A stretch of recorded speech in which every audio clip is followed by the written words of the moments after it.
ಅಲ್ಲಿಗೆ ಹೈಕಮಾಂಡ್ ಮುಂದೆ ರೇಣುಕಾಚಾರ್ಯ ಹೇಳ್ತಾರೆ ಯತ್ನಾಳವರು ನಾವು ಒಂದಾಗಬೇಕು ಅಂತೇಳಿ ನಿಮ್ಮ ಬಗ್ಗೆ ಸಾಫ್ಟ್ ಆಗಿ ಮಾತಾಡ್ತಾರೆ.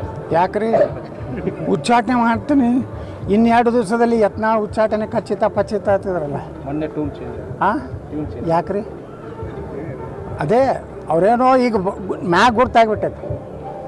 ಯತ್ನಾಳ್ ಏನು ಅನ್ನೋದು ಗುರ್ತಾಗೈತಿ, ವಿಜೇಂದ್ರ ಏನು ಅನ್ನೋದು ಗೊತ್ತಾಗೈತಿ. ಎಲ್ಲ ಮಾಹಿತಿ ಹೋಗ್ಯಾವು.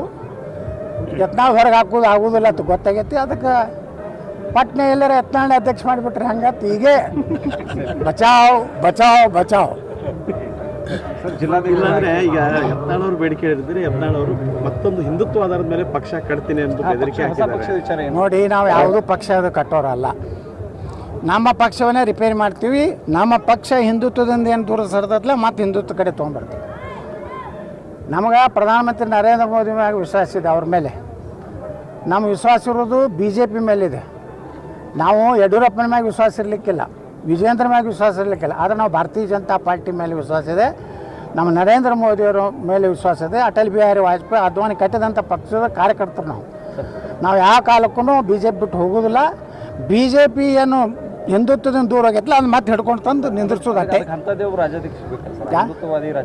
ಅದು ಕೇಂದ್ರ ಹೈಕಮಾಂಡ್ ನಿರ್ಣಯ ಮಾಡೇ ಮಾಡಬೇಕು.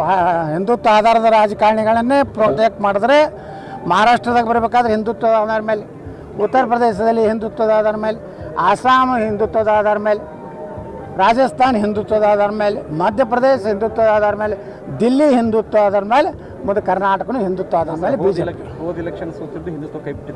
ಹೌದು. ನೀವೇನೂ ಮಾಡಲಿಲ್ಲಲ್ಲ, ಹಿಂದೂ ಕಾರ್ಯಕರ್ತರು ಹೊಡೆದ್ರಲ್ಲ, ಕಠಿಣ ಕ್ರಮ ಕೈಗೊಳ್ಳಲಾಗುವುದತ್ತು ನಿಮ್ಮ ಒಂದು ಡೈಲಾಗ್ ಬಿಟ್ಟರೆ ಏನು ಮಾಡಿದ್ರಪ್ಪ ಹಿಂದೂಗಳಿಗೆ? ಶಿವಮೊಗ್ಗದಾಗ ಔರಂಗಜೇಬನ ದೊಡ್ಡ ಕಟೌಟ್ ಹಾಕಿದ್ರು, ವೀರ್ ಸಾವರ್ಕರ್ ಇದನ್ನು ಮೂರ್ತಿಗೆ ಅಪಮಾನ ಮಾಡಿದ್ರು. ನೀವು KGHಳ್ಳಿ DJಹಳ್ಳಿ ಒಳಗೆ ಪೊಲೀಸ್ ಸ್ಟೇಷನ್ ಬೆಂಕಿ ಹತ್ತದ, ನಮ್ಮ ಗೃಹ ಮಂತ್ರಿ ಮುಖ್ಯಮಂತ್ರಿ ಅವರು ಕಠಿಣ ಕ್ರಮ ತಗೊಳ್ತಿದ್ರು. ಹಿಂಗಾಗಿ ಹಿಂದೂ ಕಾರ್ಯಕರ್ತ ನಾರಾಜ್ ಆದರೂ ಅವ್ರ ಮನೆ ಕೂತರು, BJP ಹೋಯ್ತು. ಈಗ ಹಿಂದೂಗಳಿಗೆ ಈ ರಾಜ್ಯದಲ್ಲಿ ರಕ್ಷಣೆ ಕೊಡೋದು BJP ಬಿಟ್ಟರೆ ಯಾವುದೂ ಇಲ್ಲ. ನಾವು BJPನ ಶಕ್ತಿಯುತ ಮಾಡಬೇಕಾದ್ರೆ BJPಯಲ್ಲಿ ಹಿಂದುತ್ವ ನಾಯಕತ್ವ ಬಿಟ್ಟು ನಿಮ್ಮ ಬಿಟ್ಟರೆ ಯಾವುದು ಹಾಗೆ ನಾಟು ದುರಂಕಾರ ಅಹಂಕಾರ ಇಲ್ಲ. ಯಾರೇ ಬರಲಿ ಹಿಂದುತ್ವದ ಪರ ಗಟ್ಟಿ ಮಾತಾಡಿರ್ಬೇಕು. ಬರೀ ಎಲೆಕ್ಷನ್ದಾಗ ಅಷ್ಟೇ ಮಾತಾಡಿ ತೀವ್ರವಾಗಿ ಖಂಡನೆ ಮಾಡುವಂಥ ಯೋಗ್ಯ ನನ್ನ ಮಕ್ಕಳು ಬೇಕಾಗಿಲ್ಲ.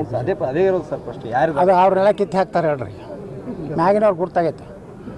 ಅವ್ರನ್ನೇ ಮುಂದುವರ್ಸಿದ್ರೆ 30 ಬರ್ತಾವ ಹೇಳ್ಯಾರ. ಶೀಘ್ರದಲ್ಲಿ ಬದಲಾವಣೆ ಆಗುತ್ತಾ ಅಥವಾ ತಡ ಮಾಡೇಬೇಕು? ಬದಲಾವಣೆ ಮಾಡ್ಲಿಕ್ಕಂದ್ರೆ ಪಕ್ಷದ ದಿನ 3 ವರ್ಷ ಟೈಮ್ ಐತಿ, ಚೇಂಜ್ ಆಗ್ತದೆ. ಯಾಕಾಗೋದಿಲ್ಲ? ಅದೆಲ್ಲ ಹೋಯ್ತದು. ಮೊದಲೇನೊಂದು ಹವಾ ಇಟ್ಟಿದ್ರು, ವೀರಶೈವ ಲಿಂಗಾಯತರಂದ್ರೆ ಪೂಜ್ಯ ತಂದೆಯವರು. ವೀರಶೈವ ಲಿಂಗಾಯತರು ಏನಾರೇ ಪೂಜ್ಯ ತಂದೆಯವ್ರ ಮಗನ ತೆಗೆದುಬಿಟ್ರೆ BJP ಮುಗಿದೋಗ್ತಿಲ್ಲ. ಅದು BJP ಹಿಂದುತ್ವ ಆಧಾರ ಮ್ಯಾಗಿದೆ. ಯಾವ ಲಿಂಗಾಯತ ವೀರಶೈವ ಎಲ್ಲ ಹಿಂದುತ್ವದ ಒಂದು ಭಾಗನೇ. ಲಿಂಗಾಯತರು ಹಿಂದೂಗಳ ಬಿಟ್ಟಿಲ್ಲ, ಸಮಸ್ತ ಹಿಂದೂಗಳ ರಕ್ಷಣೆ ಮಾಡುವಂಥ ನಾಯಕ ಬೇಕಾಗೈತಿ. ವೀರಶೈವ ಲಿಂಗಾಯತ ಸೀಮಿತ ಆದರೆ ನೀವು ಅಲ್ಲೇ ಕೊಂಡಿರ್ತೀರಿ. ನಿಮಗೆ ಬೇಕಾಗಿದ್ದು ಸನಾತನ ಹಿಂದೂ ಧರ್ಮ ಉಳಿದ್ರೇ ಲಿಂಗಾಯತರು ಉಳಿತಾರೆ. ಸನಾತನ ಹಿಂದೂ ಧರ್ಮ ನೀವು ಬಿಟ್ರೆ ಅಂದ್ರೆ ನೀವು ಇಲ್ಲಿ ಉಳಿಲಕ್ಕೆ ಸಾಧ್ಯ ಇಲ್ಲ ಈ ದೇಶನ. ಅದಕ್ಕೆ ಹಿಂದುತ್ವ ಭಗವಜನನೇ ನಮಗೆ ಏನೋ ನಮ್ಮ ಪ್ರಾಣ ರಕ್ಷಣೆ ಮಾಡೋದು. ಬಿಜಾಪುರ ಜಿಲ್ಲಾಧ್ಯಕ್ಷರ ಆಯ್ಕೆ ಏನು ಅವ ಏನು ಮಾಡ್ಕೋತಾನೆ ಮಾಡ್ಕೊಳ್ಳಿ. ಅವ್ನು ವಿಜೇಂದ್ರ ಯಾರು ಕೇಳೋರು? ಅವ್ನಿಗೆ ಏನು ಬರ್ತದೆ ಅದು ಮಾಡ್ತಾನೆ. ಅವ್ರ ಅಪ್ಪನೂ ಹಿಂಗೆ ಮಾಡ್ಕೊತ ಬಂದ. ನಮ್ಮ ವಿರುದ್ಧ ಇದ್ದವ್ರು ಮಾಡೋದು ಒಂದು ಚಟ ಆಯ್ತವ್ರು ಅಪ್ಪ ಮಕ್ಕಳಿಗೆ ಮಾಡ್ಯಾರ ಮಾಡ್ಕೊಳ್ಳಿ. ಜಿಲ್ಲಾ BJP ಅಸಮಾಧಾನ ಅಲ್ಲ. ಅವ್ ಬರಲಿ, ಅವ್ ವಿಜೇಂದ್ರ ಬಿಜಾಪುರಕ್ಕೆ ಹೋಗೋಣ.